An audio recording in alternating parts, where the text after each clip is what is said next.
Amigas, amigos, o cenário econômico internacional é complexo e desafiador.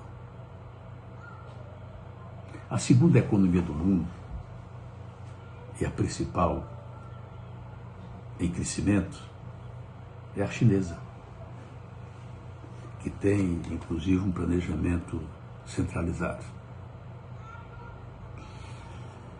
Para esses últimos 12 meses, a China programou um crescimento do PIB de 6%. E esse crescimento que aconteceu foi de 3,8%. Isso aponta que a economia chinesa pode entrar em recessão, porque há um decréscimo de velocidade de crescimento. Pode entrar em recessão. E se considerarmos a política de taxação do governo americano, a situação chinesa pode se agravar um pouco mais.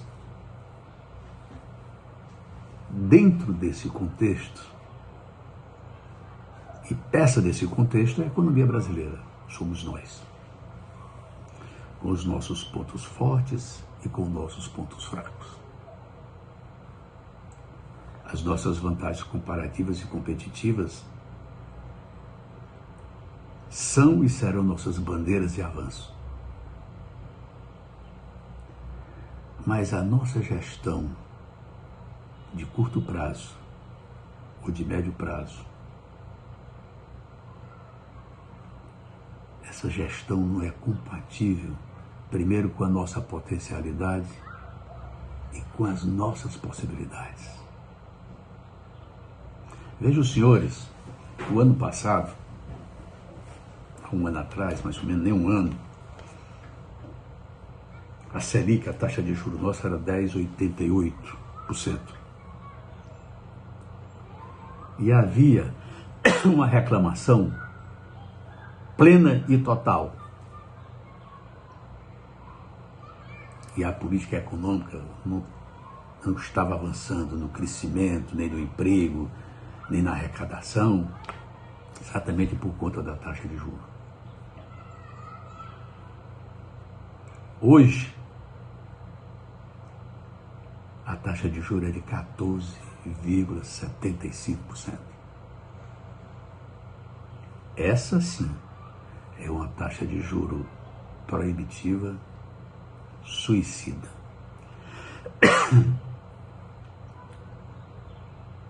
Mas essa taxa de juros, ela não é causa, ela é consequência. E o Banco Central agiu corretamente, apesar dos danos nocivos, corretamente, porque a não tomar a decisão de subir a Selic, nós íamos ter um avanço da inflação e os resultados seriam piores para a economia. Mas os dados macroeconômicos nossos poderiam ter sido melhores, poderiam estar melhores, né? Você vê, por exemplo, que o nosso déficit público atual, para o ano de 2025, é de 988 bilhões de reais. Isso é o déficit público. O déficit primário é de 64 bilhões de reais. Esse déficit de 900 e tantos bilhões nos impõe, com essa taxa de juros de 14,75, transferir do setor produtivo 1 trilhão de reais de juros para o setor financeiro. O setor financeiro é culpado? Não. Ele está aproveitando a onda do seu setor provocada pela própria gestão pública. Nossas reservas cambiais, que realmente são boas, ela está caindo. Era 360 bilhões, está em 314. bilhões. E com essa crise da China, com a redução de compra de produtos brasileiros, essa reserva cambial pode descer a números menores. Agora, essa reserva cambial nos dá, ela é uma reserva cambial substantiva, mesmo com 314, que nos dá um espaço de reserva livre, porque o que nós devemos hoje é mais do que isso. Só que os vencimentos são de médio e de longo prazo, alguns. Isso dá uma folga. Mas, se começar a cair e o nosso fluxo de caixa passar a ter perdas e compromissos, é evidente que nós vamos ter um problema sério para segurar o processo inflacionário e a paridade cambial.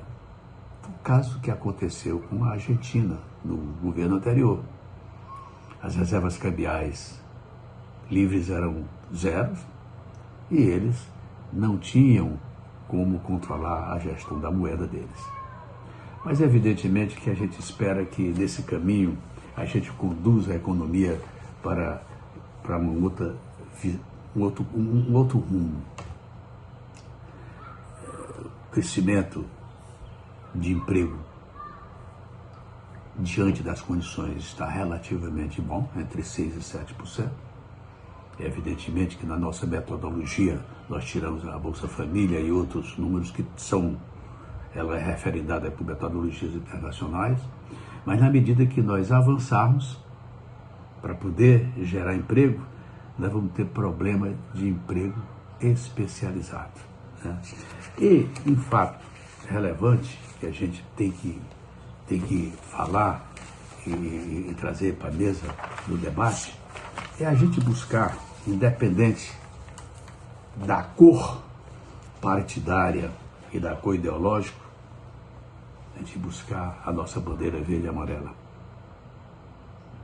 As nossas variáveis competitivas e comparativas são substantivas. Nessa crise, talvez de fim de ciclo econômico, né? Talvez o dólar ou os Estados Unidos estejam se retirando da liderança, pode ser daqui a 30, 50 anos ou mais, mas já está em descendência. Nós podemos entrar com as nossas vantagens comparativas no agronegócio, na transição energética, no tamanho do mercado, na Amazônia, no pré-sal, aproveitando a festa do fim de petróleo. Eu acho que se a gente tiver um pouco de juízo e equalizar esse comportamento de busca de poder entre partidos e ideologia, nós poderemos, sem dúvida nenhuma, no médio de 50 anos para cima, ser um país totalmente diferente. Fico aqui, meus amigos, até uma próxima oportunidade. Muito obrigado pela atenção.